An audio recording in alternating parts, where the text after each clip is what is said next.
Dan pemirsa, hari ini Komisi Pemilihan Umum Republik Indonesia akan merampungkan rekapitulasi penghitungan perolehan suara pemilu 2024. Provinsi Papua dan juga Papua Pegunungan akan menjadi provinsi terakhir yang melakukan rekapitulasi nasional. Informasi selengkapnya kami sudah terhubung bersama dengan jurnalis Metro TV, ada Bernardine Mario di KPU RI.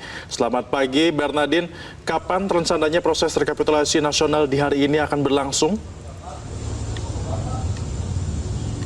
Ya, Valens dan juga Febrian, setelah tadi merampungkan rekapitulasi untuk Provinsi Jawa Barat di tingkat nasional, hari ini rencananya Komisi Pemilihan Umum Republik Indonesia akan merampungkan seluruh rangkaian rekapitulasi hasil penghitungan suara pemilu 2024 di tingkat nasional dengan melakukan rekapitulasi terhadap Provinsi Papua dan juga Papua Pegunungan. Seharusnya dua provinsi ini mengikuti rapat pleno terbuka rekapitulasi hasil penghitungan perolehan suara pemilu 2024 pada hari kemarin.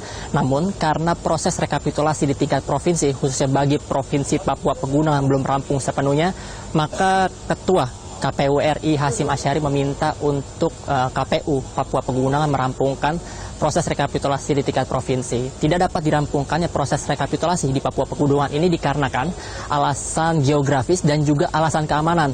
Bahkan proses rekapitulasi di tingkat provinsi Papua Pegunungan ini harus berpindah tempat karena alasan keamanan tadi. Dan untuk nanti saat ini informasi yang kami dapatkan untuk seluruh petugas KPU Provinsi Papua dan Papua Pegunungan sudah berjalan, sudah berangkat dari dua provinsi tersebut menuju ke Jakarta sejak pukul 10 malam waktu Indonesia bagian timur. Dan seharusnya pagi ini mereka sudah tiba di Jakarta dan nanti pada pukul 10 proses rekapitulasi untuk dua provinsi ini di tingkat nasional akan berlangsung.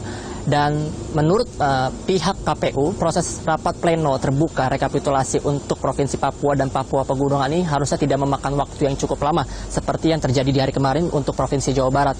Ini dikarenakan proses rekapitulasi dua provinsi ini hanya memiliki satu dapil saja untuk pemilihan legislatif. Sehingga nanti setelah proses rapat pleno ini dilakukan pada pukul 10, maka nanti KPU akan langsung melakukan rapat internal untuk nanti selanjutnya akan melakukan pengumuman siapakah yang akan memenangkan pemilu 2024. Febrian, Valens.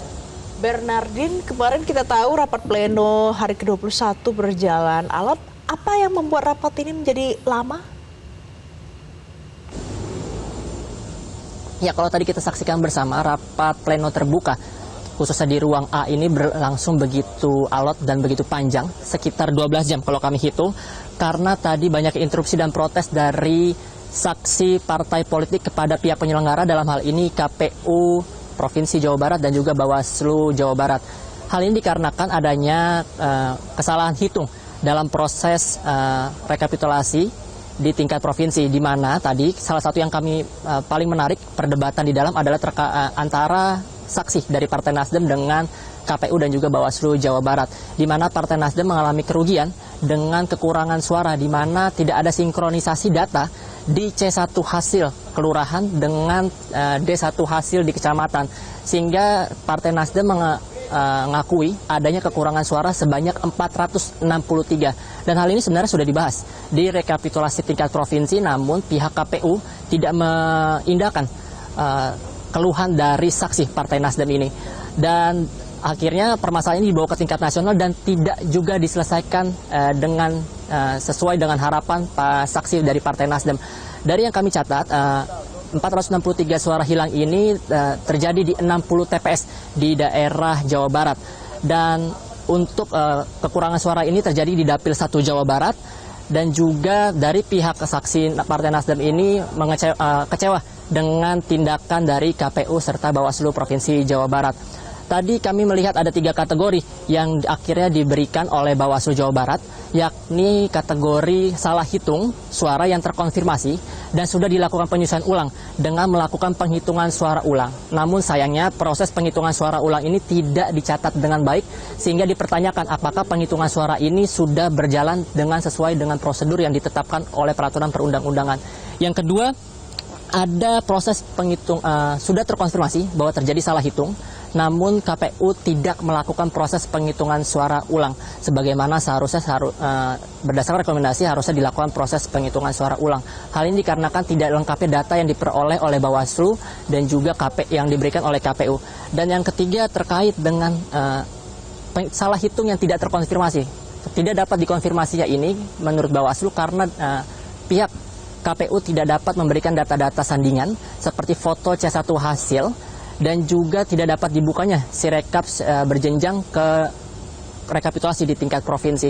Total dari proses penghitungan suara yang tidak dapat dikonfirmasi ini terjadi di 28 TPS berbeda. Sehingga untuk menyelesaikan permasalahan ini agar permasalahan di Dapil 1 Jabar ini selesai dan dapat dilanjutkan ke dapil-dapil lainnya, KPU Pusat dan juga Bawaslu Pusat memberikan rekomendasi kepada saksi dari Partai Nasdem untuk bisa mengajukan ini ke Mahkamah Konstitusi melalui proses sengketa. Sehingga tadi Ketua KPU Hasyim Asyari meminta agar hal ini diberikan sebagai form kejadian khusus oleh Bawaslu agar nanti membantu saksi, maksud kami partai politik Nasdem apabila ingin mengajukan sengketa terkait dengan pengurangan suara di Dapil 1 Jawa Barat.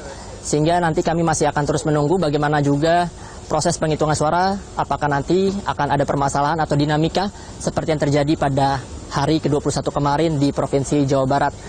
Demikian, Febrian Valens, laporan langsung dari Komisi Pemilihan Umum Republik Indonesia Jakarta. Kembali ke Anda di studio. Terima kasih Bernardin Mario untuk informasi terkini dari Anda langsung dari KPU RI. Jelajahi cara baru mendapatkan informasi. Download Metro TV Extend sekarang.